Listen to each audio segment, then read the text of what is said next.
Like I said, we play with a chip on our shoulder at Tennessee. So, we get a lot of disrespect. So we want to make it clear that we're going to come out and dominate day in and day out. Like 99% of the people in this world want to be great. Would you agree with that? Yeah, they're called wannabes. 1% work to be great. Drop the mic on that.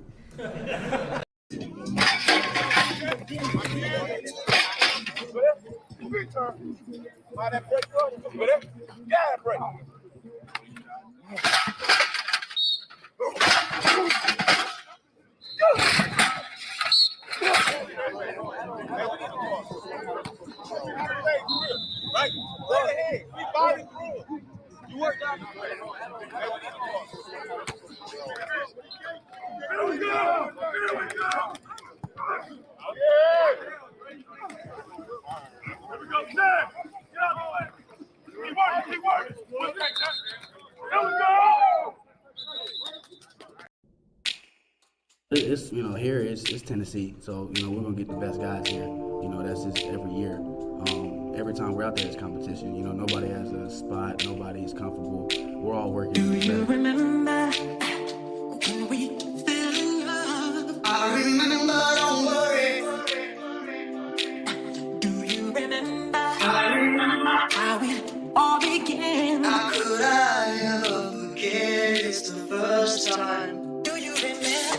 I can feel it. I can feel it. I can feel it. Coming in the air now. I can feel it. I can feel it. I can feel it. It's coming in the air now. Oh, no. We fell in love.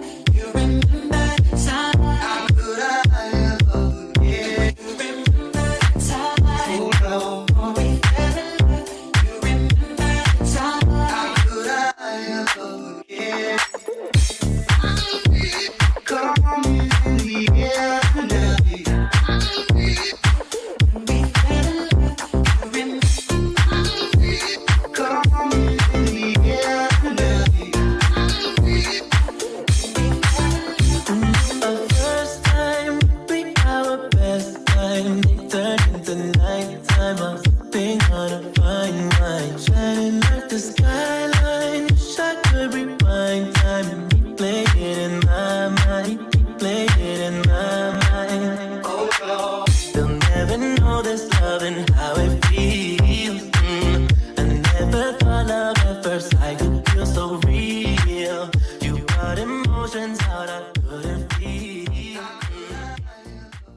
Welcome to the Talkin VAWLS Network. My name is Boogie Bentley. It's the morning show. Ready to have a good time. Talk some spring ball with you guys. We got Eric Cain in the house. We're going to get him on here in just a second. Let's run down the chat. You guys know what to do. Right out of the gate, you got to do a little work around here. You can't just come in and enjoy the show. You got to do a little work. You got to hit that little thumbs up. I know it's difficult. Takes a lot of hard work. It's right below the video. Smash it. Destroy that thumbs up. I would appreciate it. Share this thing out. Put it on Twitter, Facebook, Instagram. If you hit that like button, it's just as easy as share. Hit that share, and it'll pop up. Twitter, Facebook. Takes you 2 seconds. We would appreciate it. Let's grow this chat. I got to thank you guys, man. I got to thank you. 20,000 subscribers. Went to bed last night around 15 away, and, man, woke up this morning. Boom, we're at 20,000. So thank you guys for that. I appreciate it. Let's see who's hanging out. Justin Sanday here, bright and early. What is up? Says good morning, everyone. Rocky Top Tom is here. Best way to start off the morning. Huge cup of coffee and a co-captain show with Boogie and Cainer. Dropping those custom Talkin VAWLS emojis. Appreciate that. Nick is here, and Nick says, go Dogs. I mean, normally I wouldn't start the show this way, but he said it, so I don't believe there are good people that pull for Georgia. I think they're all terrible, ugly, disgusting human beings. I think it's just that, no, there are no good Georgia fans, Eric. There are none. That clip is going to live in infamy. Everybody loves that clip. They love the saying. They love watching Kainer's face. Coach Jay is here. What's up, Coach Jay? Wade Rouse is in the house. Crystal is here. Like I said, guys, smash the thumbs up. Couple of door fees coming in. MG Way for 5. Door fee, go Vols. Appreciate that, MG Way. Thank you for the super chat. Joey Carroll for 5. Congratulations on 20K. Well, I appreciate it, man. We did this thing together as a community. You guys are just as big a part of this thing as I am, so I appreciate that, Joey.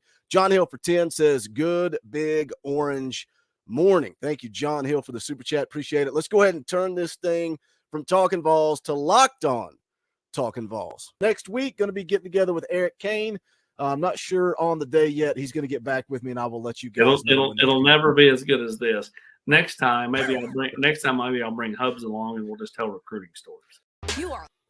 You are Locked On Vols, your daily podcast on the Tennessee Volunteers. Part of the Locked On Podcast Network, your team every day.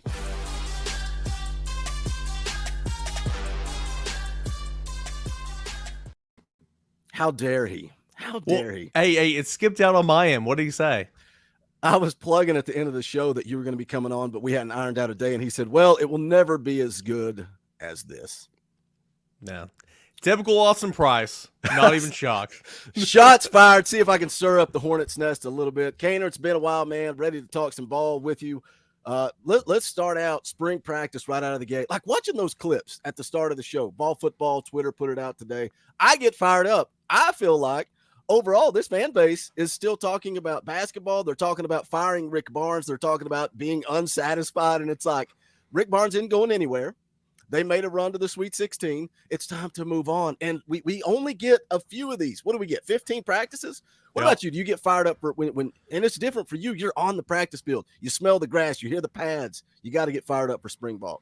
No, it's funny, man. When you were playing that clip, and I was just hearing the cleats, and I was hearing the pads hit the dummies, and I could almost smell it just from that clip, right? And I was literally like, whenever you were playing that, I'm just thinking like, man, it's good to be around football again. It's good to be talking football again, and they're talking Tennessee football and everything. So it's great, man. Basketball had some fun times this year, that's for sure. It was a fun run at the Sweet 16. That was a good time. I'm enjoying covering baseball right now, especially after this past weekend.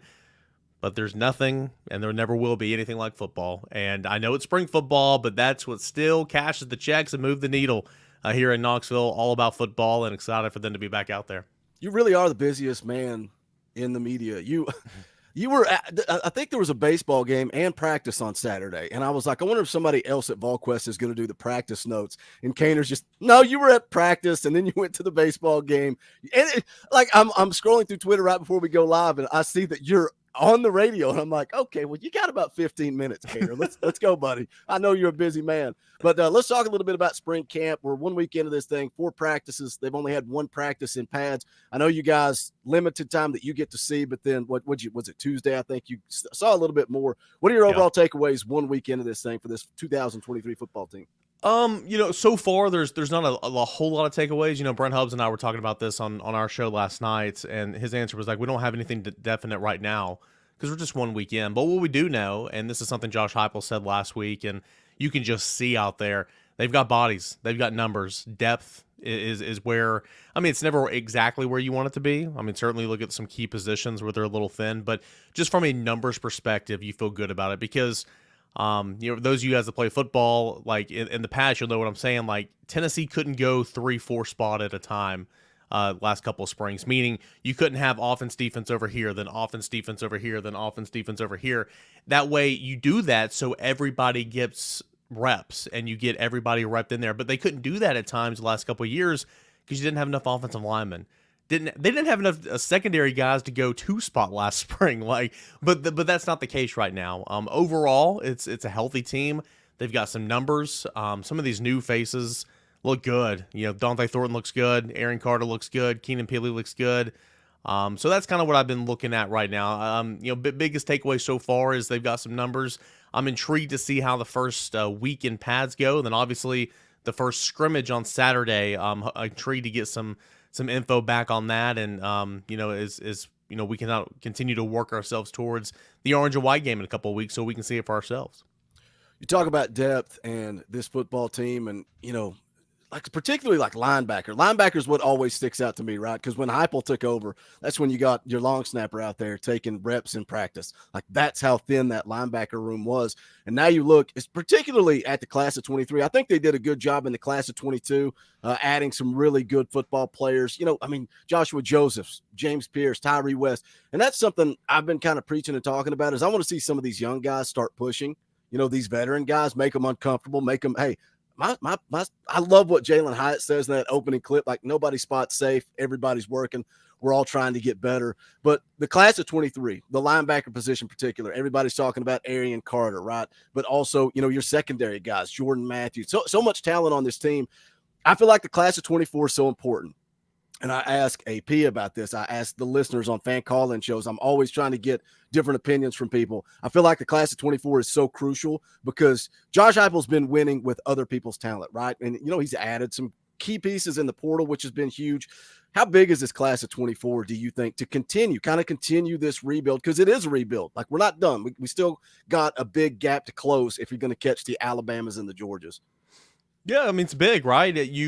So many people were wondering why after a 10-win season and then went on to be an 11-win season, and why Tennessee wasn't top 5 in the 2023 recruiting rankings and all that type of stuff. And, I mean, Tennessee was almost done. Now, they weren't completely done, but they had 21 hard commits before they kicked off last spring or last fall. And they liked all those guys, right? I mean, there weren't any they were trying to process or anything like that. They ended up getting the running back they wanted at the time of the class. They went and got David Hobbs, and they finished with Arion Carter. That was a heck of a finish, in my opinion. So, but the response always is, the success of last year is going to be seen in 24, in 25, right? So let's start seeing it. It's off to a good start with Caleb Beasley and, in-state talent from Lipscomb Academy. Tremendous guy. He was back on campus, which was huge. You got Jonathan Eccles, a 4-star tight end who wants to play tight end, but not bigger schools, but other prominent schools in the Southeastern Conference are starting to knock on that door and say, hey, I know you've been a long-time committed to Tennessee. What do you think about this? But getting him back on campus, meeting Ablin, the tight ends coach, was big. And then still trying to solidify some of these other guys and trying to find a quarterback in this class, knowing that you're coming in behind Nico, guys that protect him. I think it's going to be big. I think 2024 recruiting classes is going to be a big one for Josh Heupel and for Tennessee, because hopefully you start getting some more of these guys, not only to campus, but you close on some even more top-tier talent to take advantage of what was happening in that football season last year and ultimately what you hope to continue to sustain. So class of 2023, I think, is going to have a big impact in that in terms of playing on the field this year, but obviously recruiting never stops, and it's last weekend was big, and there'll be a couple more big weekends coming up with spring practice, and hopefully you get some of those guys back on campus for an official visit. Yeah, I laugh because I say 24 is so big, and as soon as signing day's over, 25 is the biggest, right? Because you said, it never stops. You're just always moving on to the next.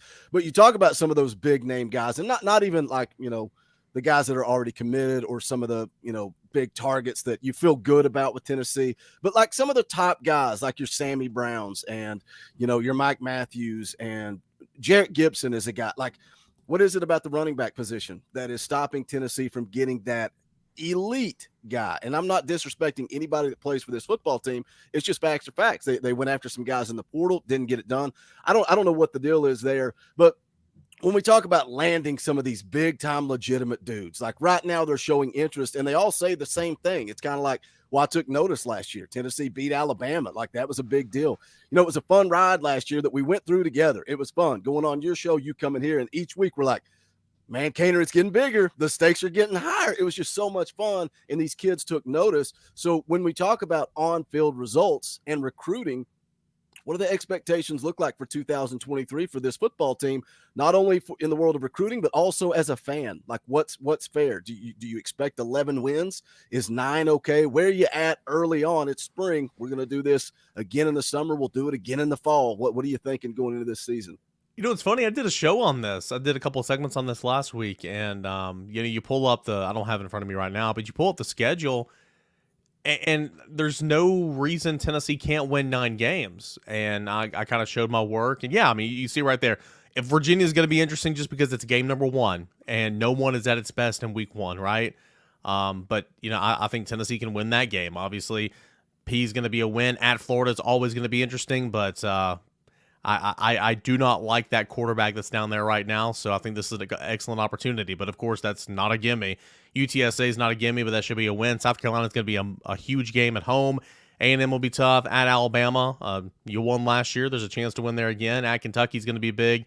UConn, Missouri, Georgia, Vanderbilt. I mean, again, we can play this game and break down every single game and say, well, this could be a win, this could be a loss. But I think Tennessee can get 9 wins from that schedule for sure. And if you have 9 regular season wins coming off a season where you had 10 regular season wins and you lose what should have been a Heisman finalist quarterback, a first-round draft pick, a wide receiver, or an offensive tackle, a day 2 likely pick, a wide receiver, maybe 2 there, Byron Young. I mean, that's pretty good, in my opinion. That's really good, in my opinion. But, we'll see. Tennessee returns a lot of experience, which is good. But, of course, Joe Milton's got to click. He's got to kind of run this offense. You got to find 2 replacements on the offensive line, and that's critical. You got to get better in the back end defensively. But, I mean, I think this team can win 9 games. That's kind of where I'm at right now. I think the over-under, or the total set at FanDuel, I think it's at 9.5 right now, and so maybe I'm slightly under that, but I think Tennessee can get 9 wins for sure. That's kind of, right now, that's my expectation. And then in terms of recruiting, continuing to be competitive, continuing to be a top 10 class. There's no reason why you shouldn't be at this point in time. And you kind of going back to recruiting a little bit. I know I'm a little all over the place right now, but you were talking about running back recruiting. Jordan Marshall just recently committed to Michigan, right?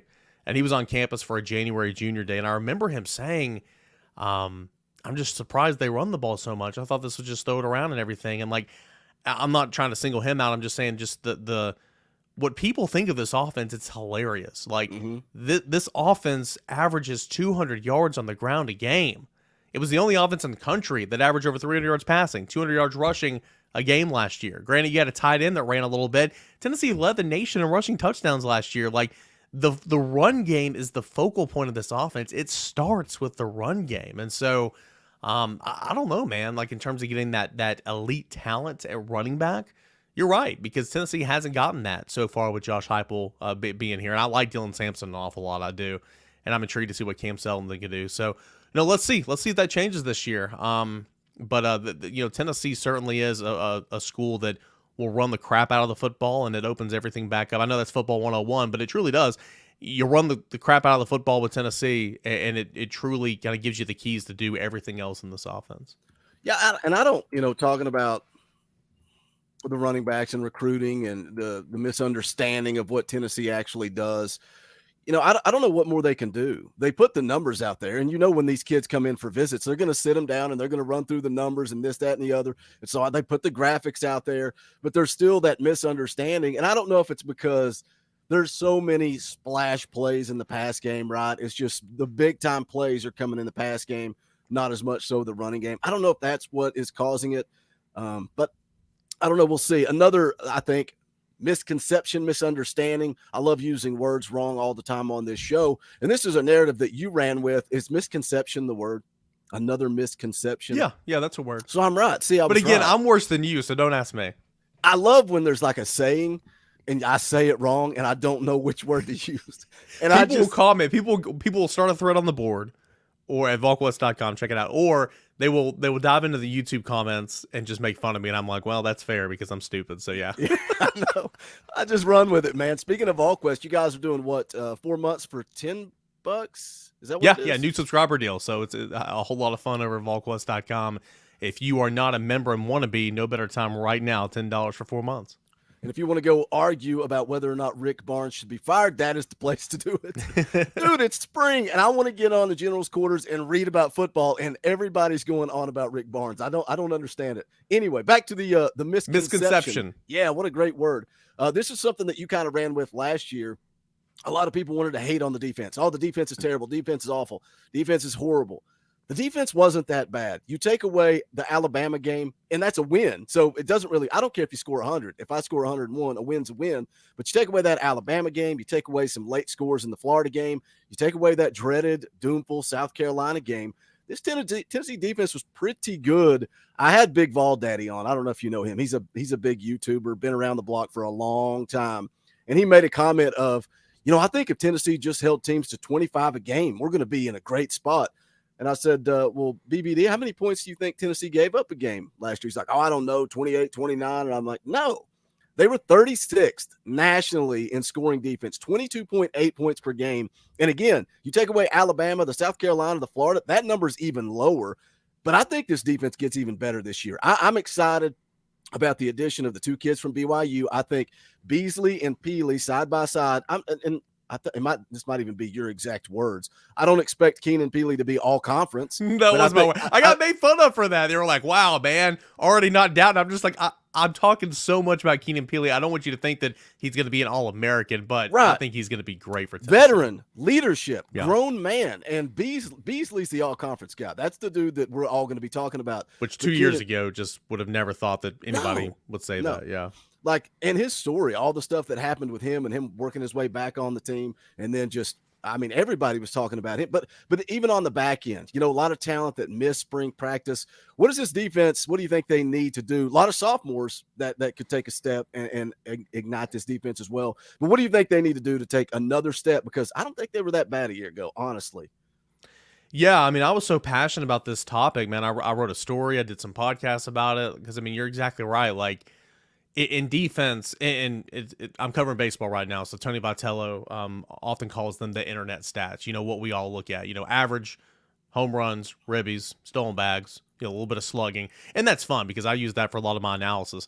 But like, if you don't want to dive into the super analytics, if you will, but when you look at Tennessee's defense, man, just look at the internet stats, right? I mean, look at points per game, went from 29 down to 22.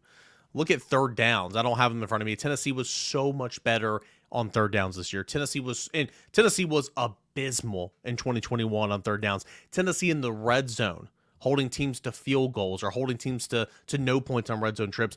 All those averages came down. They got so much better where it counted. Red zone defense, third down defense, total defense, and scoring defense, and rush defense. And granted, Tennessee was thrown all over, so a lot of that kind of goes hand in hand, right?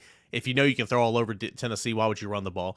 But Tennessee was good on rush defense. So Tennessee took a big step last year for sure, but it could have been so much better if you just didn't have some of those bad lapses. Like Tennessee's offense in basketball would go through a scoring drought, right? Tennessee football secondary just couldn't cover anybody for points and times in a ball game, and the examples you already mentioned. So yeah, Tennessee took a step last year, but it can get even better, and it's got to get more athletic in the secondary. It's just got to. But does that mean maybe something clicks for a veteran?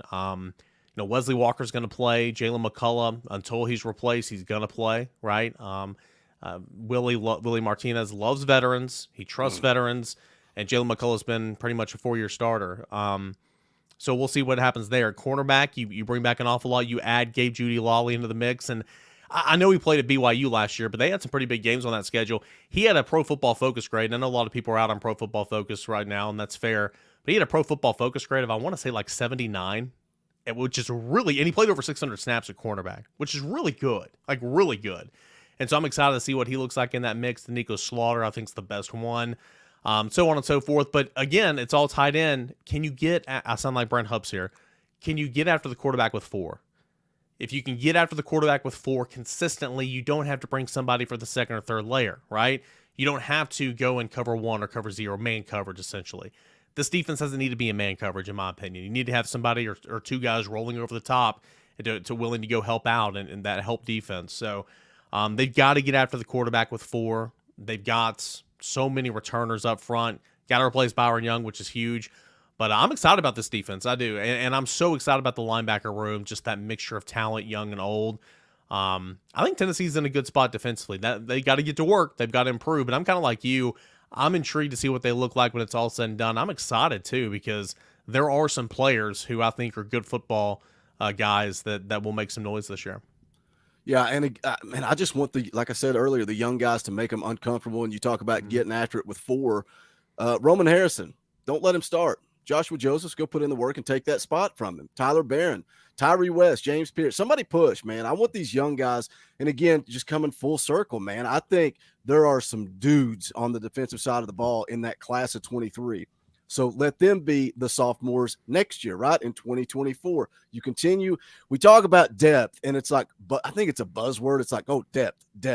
What does that mean? Well, does that mean you can rotate 10 guys on the defensive line? I think so. Does that mean you can rotate 4 linebackers? You can rotate guys in the secondary, but it also means competition, right? When you go through spring ball, when you go through fall camp, making people uncomfortable, iron sharpens iron. That, like Warren Burrell, for instance.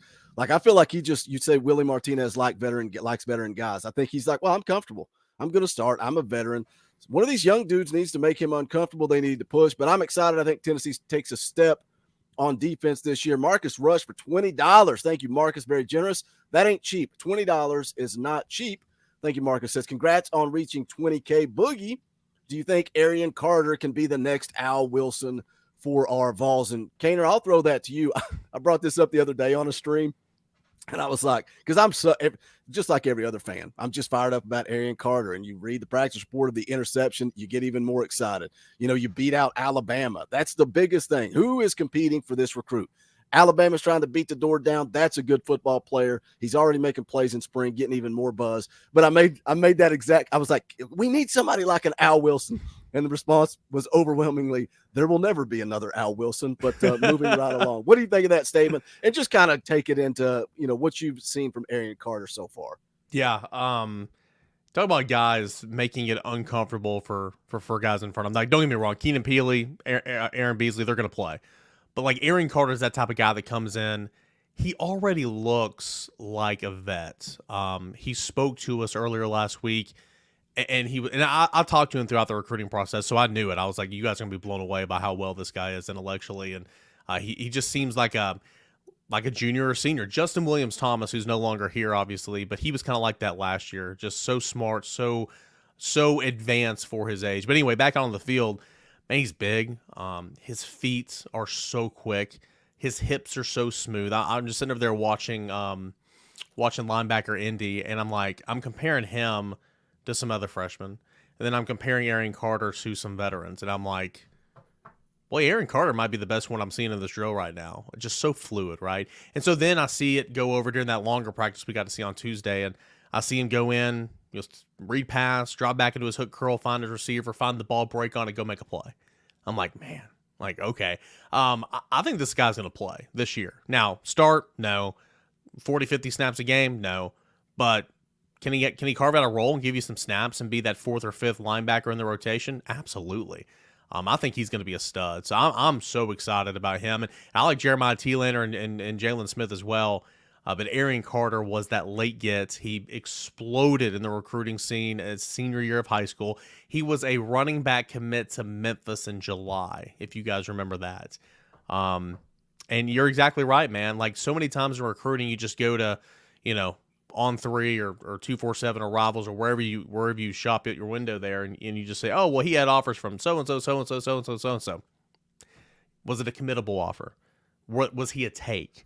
He was 100% a take. Alabama wanted him. Tennessee got him, and so I think that is huge. So I have big things. I have big envisions for Arion Carter. I think he's going to be a good football player for Tennessee. He's off to a good start.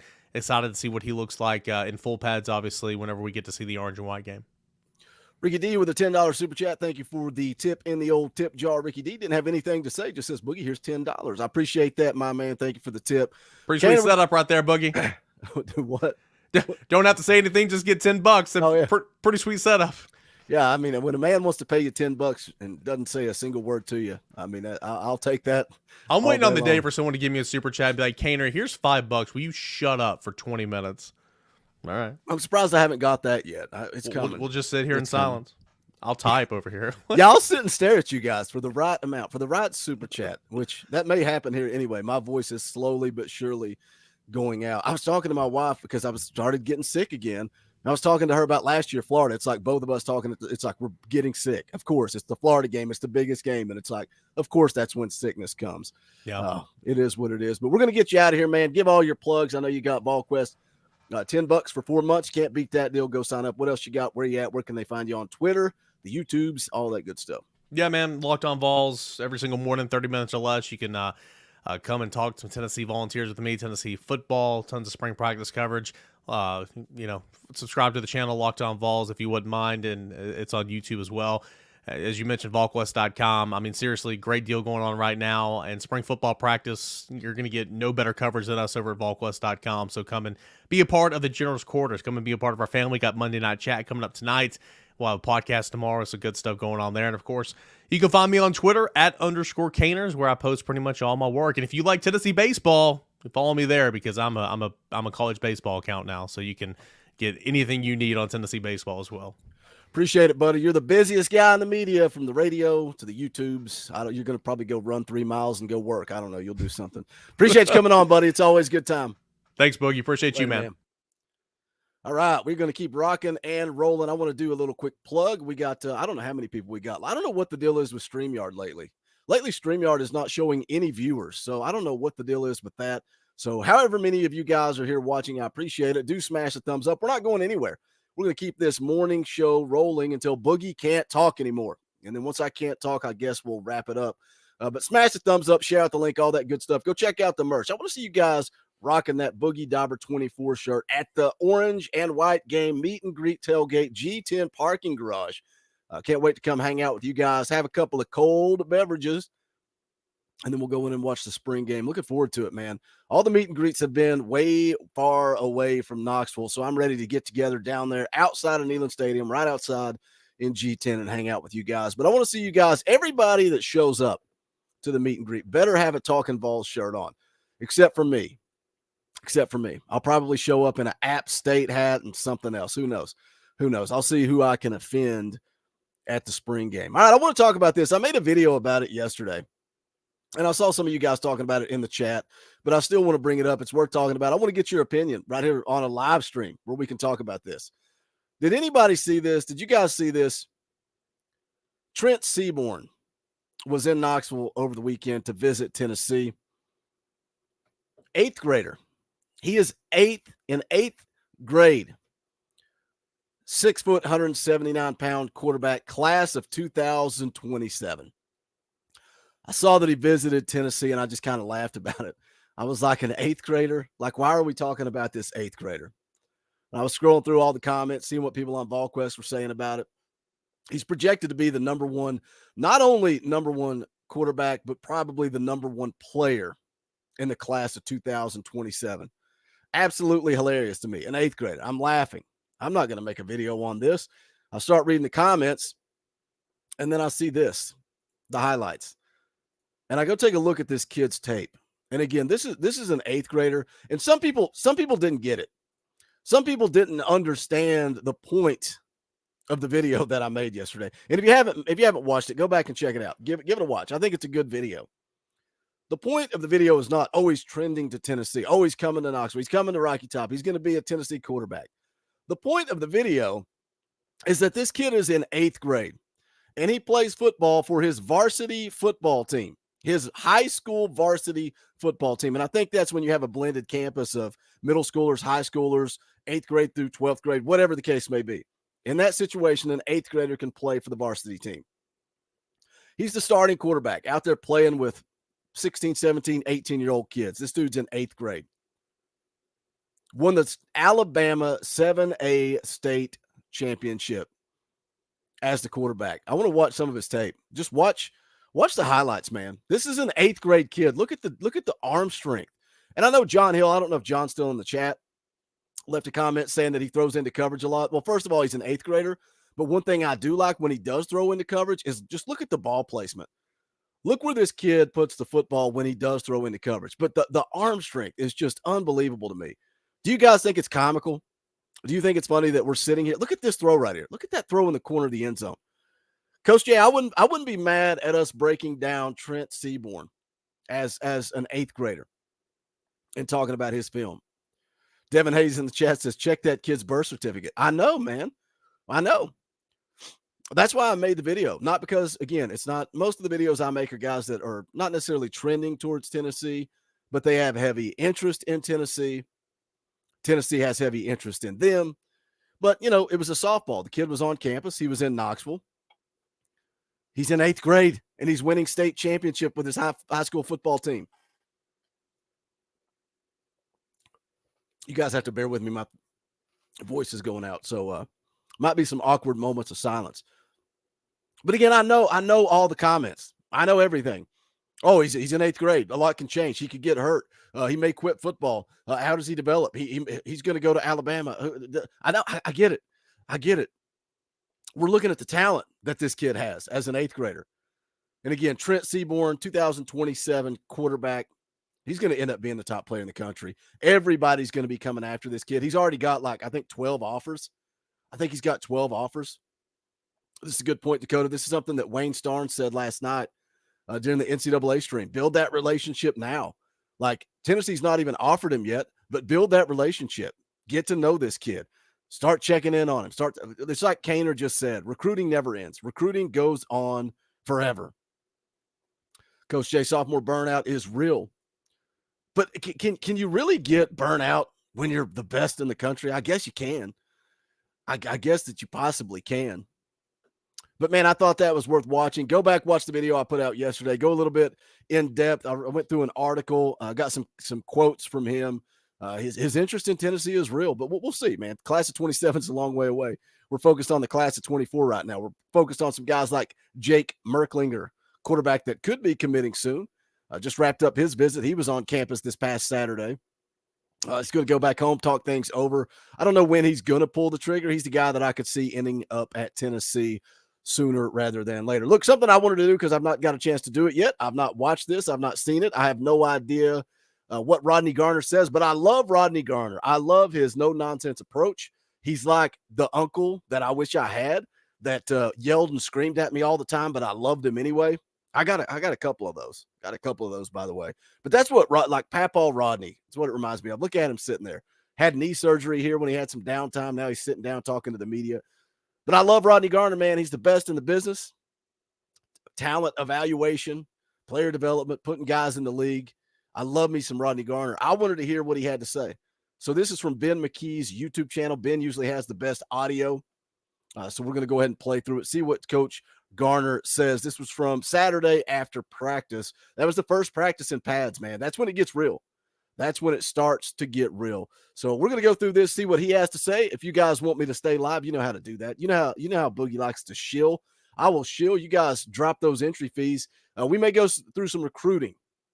If you guys want to do that, we can. If not, whatever, man. I got no plans today. I'm right here rocking the morning show, hanging out with you guys. As long as my voice doesn't go out. Let's hear from Rodney Garner what he had to say after Tennessee's first practice in pads. Coach, 1 week into spring practice, what do you like about your group so far? Right now, I think the guys have great attitude. They're working hard. They're taking coaching. Attention to detail. And obviously at the end of the day, it was a little bit disappointing. Like I told them, I just felt that in the end, they so gave out of gas. And when they shot steroids about to the team. And, that's when you got to find out who you are.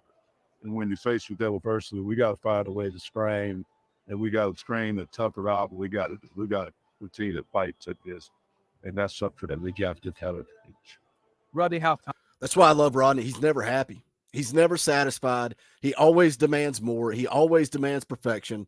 And that's how, you look at what he's done in recruiting since he's been here, particularly at the edge position. But then you add David Hobbs, what a huge commitment that was. Rodney Garner's getting some dudes, and that's when I start talking about, the depth and rebuilding this defense and how they can continue to take a next step. You look at the guys that he's adding, the Caleb Herrings, the Shandavion Bradleys, in addition to James Pierce, Joshua Josephs, Tyree West, the guys that he added in 22. He is building a monster defensive line. Now, can it become a dominant SEC defensive line? I think so. I think 24 is going to be crucial, and Tennessee is in on some of the top edge rushers in the country.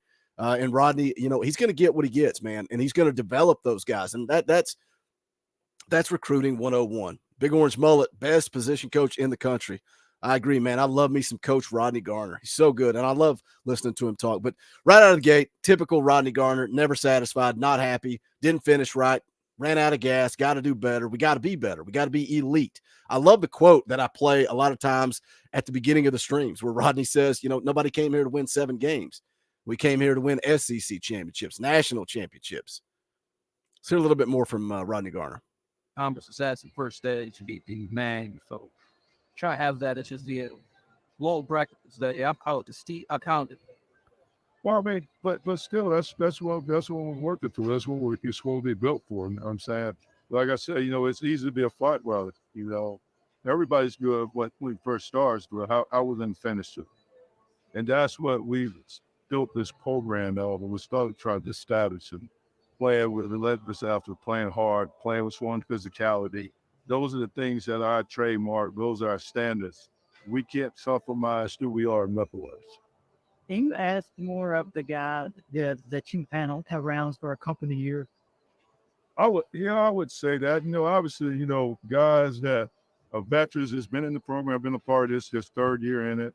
And then, also guys that, who you think are the better players, or who they may per se think they are the better player, then, be more demanding on them. You're going to hold those guys to higher standards. But I hope that we're trying to hold the whole unit there. Because, how we play, the number of snaps that we play, we need to find 10 to 12 guys that can play the championship level. How realistic? That's depth. Right there is depth. He wants, 10, 12 guys that can rotate through on that defensive line. And that's what we're building towards. Guys, that is what we are building towards. I'm going to pull up the roster here real quick.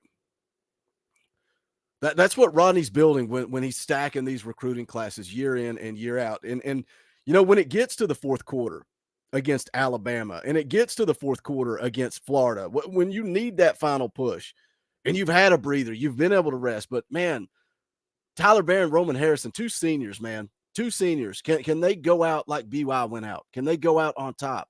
Can they see themselves getting drafted early? You look – all the stories, man, all the stories of this football team under Josh Heupel, like the Jalen Hyatt story, didn't put in the work, didn't do what he was supposed to do.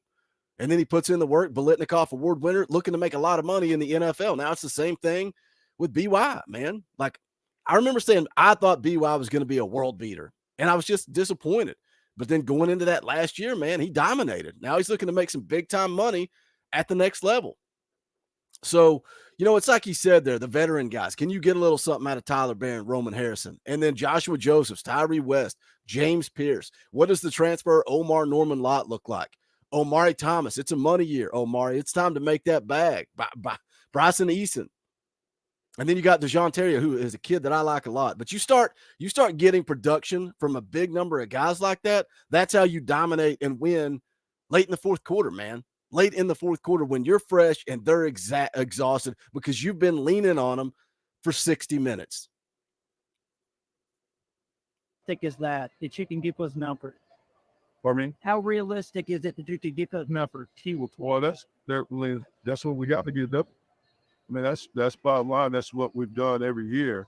We're going to rotate and we're going to play multiple guys. So we've got to find 10 to 12 guys that show in practice that they could go out and execute and play at the championship level, that we can have trust to put them out there on Saturday and go to see. It's easier when you. I'm gonna change directions. Even though we're listening to the defensive line coach talk, he says that's what we've done since we've been here. Right, rotate 10 to 12 guys. That's what we're gonna do. That's who we are. That's our identity. And I was talking about the wide receiver position the other day on a video live stream, something. One of the comments, somebody said, well, maybe we're actually going to rotate 6-7 guys this year because we've got the bodies, we've got the talent, we've got the depth. That's not who this football team is. That's not their identity. That's not what they've done since they've been here, and it's not what I expect in 2023. I don't expect them to rotate a bunch of guys. I don't think you're going to see Chaz Nimrod. Unless somebody gets hurt, somebody goes down, I think it's going to be Brew, Squirrel White, and then where do you end up with Ramel Keaton and Dante Thornton? You guys know how high I am on Dante Thornton. Right now he's practicing in the slot, but I think he's eventually going to move outside. That's just the way I see it, because I think your best lineup is Brew and Thornton on the outside with Squirrel in the slot. I don't think you can get Squirrel off the field. I think he's too good. I think his relationship with Joe, I think their ability to connect, their timing, I don't think Squirrel White's going anywhere. But can Dante Thornton, and that's the thing about being a transfer coming in, can he learn the offense? Can he understand what he needs to do? If he's starting in the slot, does he grasp that, then move outside? And, Heupel's talked about it. Heupel's talked about moving him around, bouncing him around. Versatile. I just like his height, his speed. I don't think you're going to be able to keep him off the field. But I don't see this wide receiver unit. I don't see him running Brew, McCoy, Ramel Keaton, Squirrel White, Chaz Nimrod, Dante Thornton, Nathan Laycock. I just don't see it. I think it's going to be just like you saw in 2022. You're going to have your main core receivers, a group of 3, and then you may see some rotation late in the game when it's over. You're going to see, your second group come in there. Ricky D for $20. That ain't cheap, Ricky D. I appreciate the super chat. Ricky D dropping them super chats and not saying anything. That's $30. $30 in the last 20 minutes that Ricky D's dropped and not said a word. Just says, here, Boogie, here's a tip in the tip jar. Pay the light bill with this. I appreciate that, Ricky D. I'm trying to get those memberships going, boys. Memberships are falling off because it's off season. I get it. $1 a month. If you're not a member, become a member. If you don't have a Power T beside your name, what are you doing with your life? We got a big fan call-in show coming up Wednesday. That's for the members of the channel. We start at the top tiers. You get the link. You get to come on, hang out, talk some ball. We'll rotate through as many as we can get on. I think I'm going to try to do probably 2 hours on Wednesday night, 7 p.m. Eastern time. Get you guys on here hanging out. Ricky D says, I talk enough in the live chat. See, that's Ricky D's a member, so I'm always throwing his comments up there. That's another perk of being a member of the channel. The link to do that is pinned at the top of the chat, or you can hit the join button down below. I would appreciate it. Dylan's in the house. What's up, Dylan? Had a work meeting and missed the whole first half of the show. What's up, family? Go back and rewatch it, man. It was a good chat with Cainer. Always love talking ball, man. He lets his hair down and hangs out that beautiful, beautiful hair that Eric Cain rocks. I'm jealous, man. If I had that hair like Eric, I wouldn't wear a hat, but I don't, so I do. All right, let's hear more from Rodney Garner. Thank you again, Ricky D, for the super chat. Appreciate that, buddy. Yeah, so many guys back, or where's the challenges for you as a veteran? You have the second cleared your guys at the innings. I mean, obviously, I think they know the weak team. They know the demands. So obviously they're good with the younger guys, helping them who don't quite understand, the commands and where I'm coming from. I think they can help smooth that over the transition. But even though with a bunch of guys back, we still got a lot of production that we've got to replace. And so we got to have guys that's got to step up. And that's where we got to get going. We've got to accelerate the learning curve, especially, at the wheel position to replace all the production that BY grew. And there's just a steady play. People don't realize, how valuable Bumpus was. When we go back, we're looking at our fed-ups from this past season, and he did a heck of a garbage. So we got to have that guy that he can count on, and that guy being everything right, exactly how he was coached, trained, was self-disciplined, and played for the trade. I brought that be at a spot. Is that completely? I don't know what is up with the audio on this. I just praised Ben McKee for having the best audio, and the audio is like hot garbage. It sounds like gargled. I don't know what the deal is with that.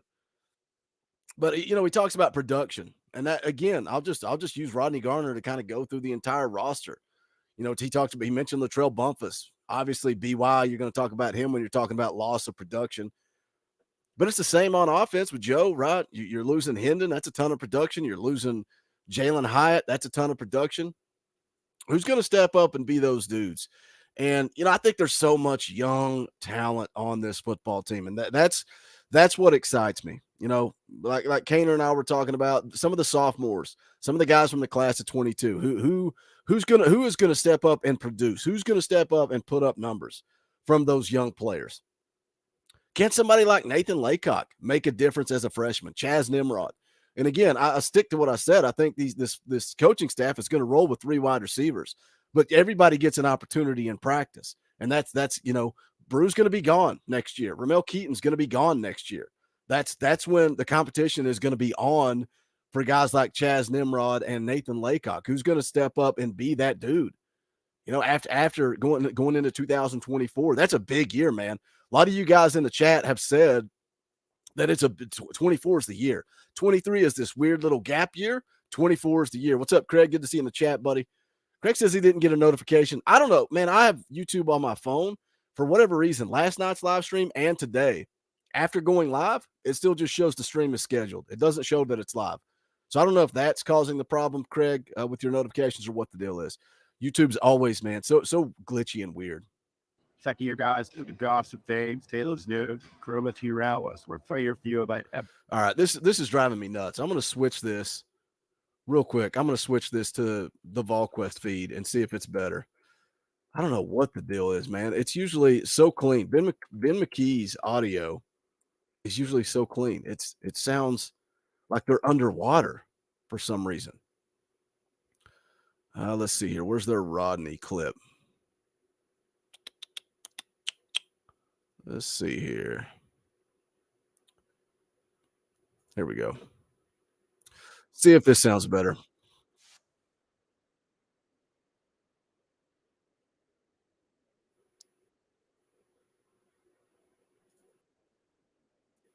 Yeah, this is you guys will dig this. This is way better. Sorry. Hey man, sometimes when I'm flying solo, this is what we do. We're just hanging out for the fans, by the fans. We don't run no professional show. I don't have any producers sitting in the back room doing everything for me. I got to do it myself. Here we go. People don't realize, how valuable a bump is. All right, here we go. Well, obviously, we've definitely got the body types that we're looking for. We've got to, we've got to get going.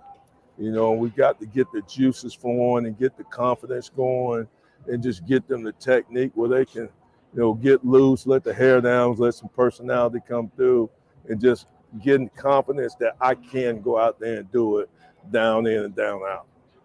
How do you instill that confidence in those guys? Can that come in practice? Well, they got to. They got to make plays. It ain't so much me. They got to go do it. It ain't no false narrative. We just can't, give them participation trophy. They got to go out there and make plays. There you go, When, Coach when the G. game's on the line, they got to find a way to get it done, to get the job done. And they have done better, but it's just been inconsistencies. We got to get somebody that you can count on. When it's third down, that they're going to be able to pin their ears back and go make a play. What have you seen from James Pierce since the end of the season? What kind of seen some growth and progress? I've seen some growth out of James. He's maturing a lot, on and off the field.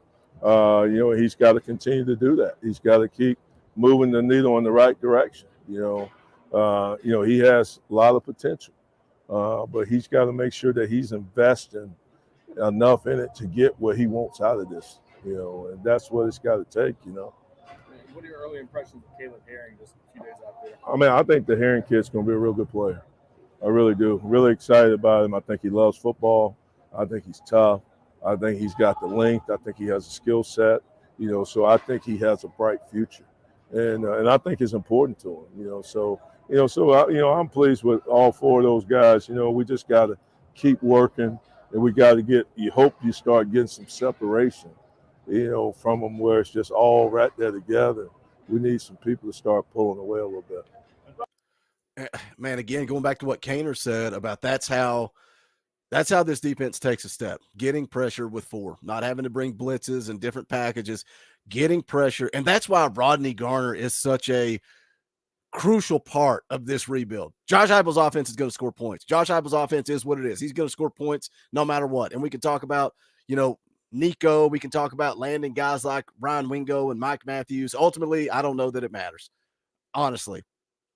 And I say all the time, no disrespect to Cedric Tillman was a guy that did nothing. He was a 2-star, comes in under Josh Heupel, puts the work in. Again, I'm not taking away from what Cedric Tillman did. He put the work in, and look where he ended up. And the same thing with Jalen Hyatt. That offense is going to score points. Defensively, Rodney Garner gives you an advantage right out of the gate. He knows how to recruit. He knows how to develop. He knows how to evaluate. And if you don't get fired up listening to Rodney Garner right there talk about Caleb Herring, I don't know what to tell you, man. I know it's spring. I know only the diehard lunatics are here, so probably all you guys got the hair on the back of your neck standing up. But Rodney Garner's not a guy that gives a ton of praise. I said that at the start of the video. It's a lot of negativity. It's a lot of not living up to expectations, not doing enough. But he lit up like a Christmas tree when they just asked him about Caleb Herring. He's going to be a good football player. James Pierce has to continue to learn what he's, how to be a college football player. And that's something that you heard last year. James Pierce is a guy that we were all excited about. When Tennessee got him committed, we were fired up. We were excited. And I'm still excited about the future of James Pierce. That's part of college football, learning how to be a college football player, knowing what it takes in the classroom, in the film room, on the practice field. There's a lot to it. It's not just about playing football. And James Pierce kind of maybe struggled with that from what I've seen, what I've read, what I've heard. Whereas Joshua Josephs kind of grasped it a little bit quicker. And that's why we saw Josephs out there getting a lot of run in-game reps, valuable in-game reps. When the game's on the line, he found a way to crack that rotation of 10 to 12 that Rodney Garner talked about. But if you don't get fired up listening to Rodney Garner talk about Caleb Herring, I don't know what to tell you. I cannot wait to see that kid play. It's like he said, he takes it serious. He takes it serious. It's business to him. And you can see that by the amount of weight that Caleb Herring has put on from high school to spring camp. And he's only going to put on more weight and get bigger. We still got less than 100 people watching live, but it's okay. Love the morning show. Love hanging out, talking a little ball with you guys. Smash the thumbs up, share the link out, put it on Twitter, Facebook, Instagram. Let somebody know we're live. I would greatly appreciate it. We're going to continue listening to Rodney Garner here. I've got some recruiting nuggets and notes. If you guys want to go through those next, let me know. We'll see what happens. If not, I may make a video later today on some recruiting. We'll see. We'll see where we go. Rodney, what you like about Omar in the portal?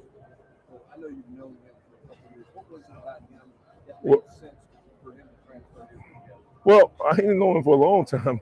Last year when he went in the portal, obviously we tried to recruit him, and we felt like, we had done a really good job of establishing a relationship with him and the family. And then, of course, he decided to stay at Arizona State. So obviously when he went in, I just think the familiarity with us and that they liked what we were presenting and how we were selling our program. I think they were impressed with it. The guy that trained him, he works for the Raiders now. And of course, he's working with Matt Butler. So Matt Butler was able to co-sign on us in the program and how we do things. And I think it just everything aligned the right way. And so it ended up, working out. What do you like about him? What have you seen? I'm glad Nick's back. Nick, it's good to see you in the chat, buddy. I hope you're having a great Monday morning. Hope you've got a cup of coffee. Come hang out. Put your emojis in the chat. I don't believe there are good people that pull for Georgia. I think they're all terrible, ugly, disgusting human beings. I think it's just that no, there are no good Georgia fans, Eric. There are none. Well, I'll tell you, he is a powerful, quick twitch guy. Now he's got to learn to strain and play the way we want to play.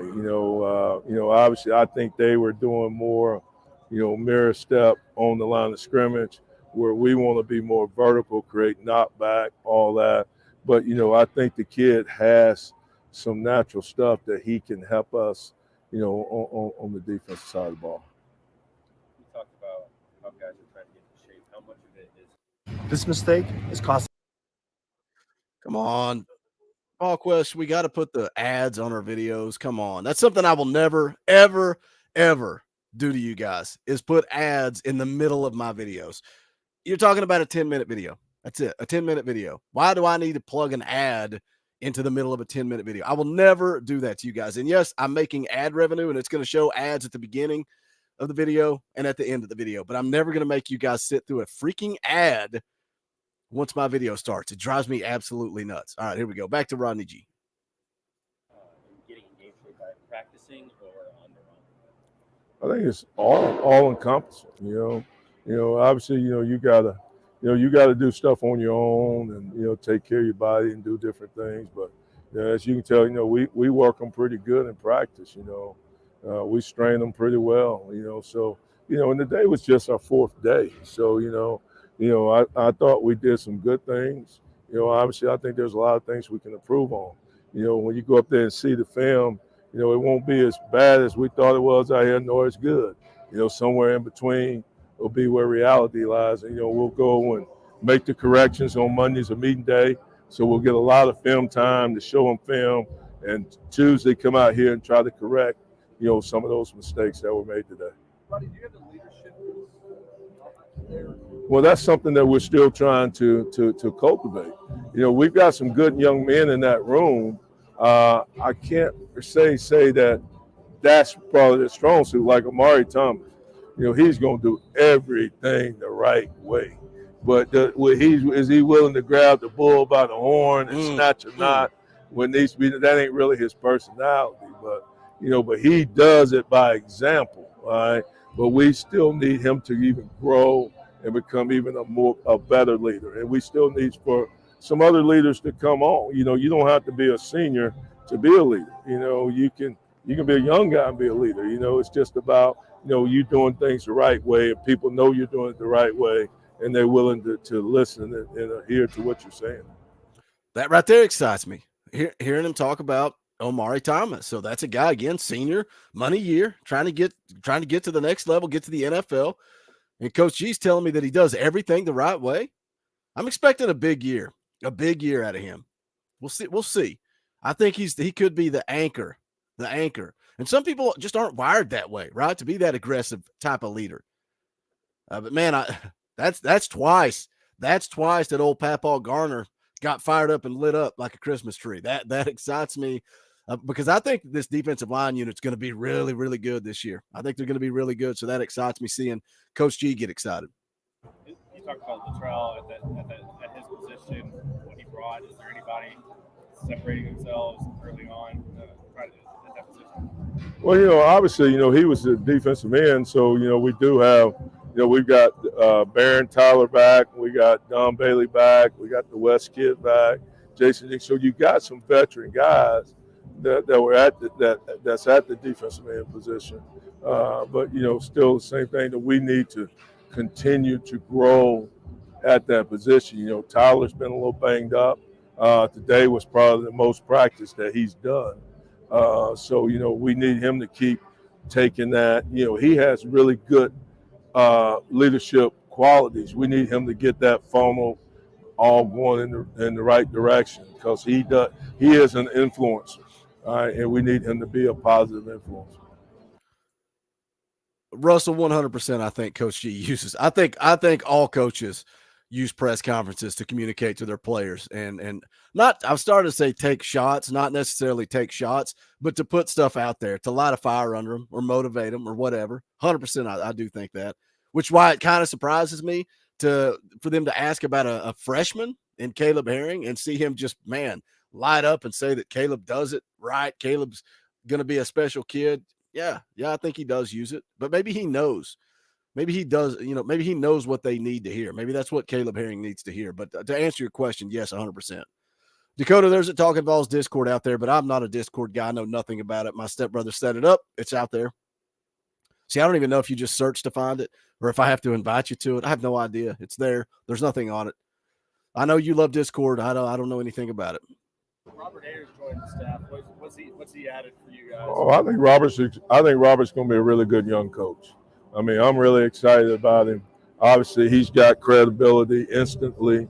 He's a first-round draft pick, played 10 years in the league. When he says something, those kids believe it. They hang on to it. He's very passionate about it. He knows what he's talking about. So, I think he's going to only help us to get better and become a better football team. And hopefully, one of the things that we said coming out of last season that we needed to improve on was being better in our 4-down pass rush. And, and hopefully he'll be able to bring a lot of things to that to be able to help us improve in that area. I made a video when Robert Ayers was hired and, kind of said how big it was for Tennessee. And I don't know if he's going to end up being Rodney Garner's replacement. I don't know if that's why he was brought to Tennessee. I have no idea how long Rodney Garner wants to coach. I have no clue. But what he just said there, that's the thing, man. You get young coaches like that, like Robert Ayers, and these kids look and say, okay, well, first-round draft pick, played in the league. That dude knows what it takes to get there. So I'm going to listen to him. But I think Robert Ayers could end up being a special, special guy. And we've seen what Josh Heupel likes to do, right? He likes to promote from within, keep that continuity. But again, I don't know how long Rodney Garner wants to coach football. I hope he retires at Tennessee. I don't want him in and up anywhere else. Love me some Coach G, man. Love me some Coach G. There's some recruiting stuff to talk about, but I think I'll probably put it out in videos because not a whole lot of people in the chat on this morning show, and it'll be better to get that information out to everybody. But I appreciate you guys hanging out with me and Cainer. Don't forget, we got the Wednesday night stream coming up. Wednesday night, 7 p.m. Eastern time. We're going to be doing a fan call-in show. We're going to be asking you guys what you think about the depth, what you guys think about 2023, what your expectations are. But you got to be a member of the channel. Hit that join button down below. The more you give, the quicker you get on the show. We send out the link to the guys that give the most first, and then we kind of go down from there and see how many people we can get on there. But that's going to do it for this. Appreciate you guys hanging out.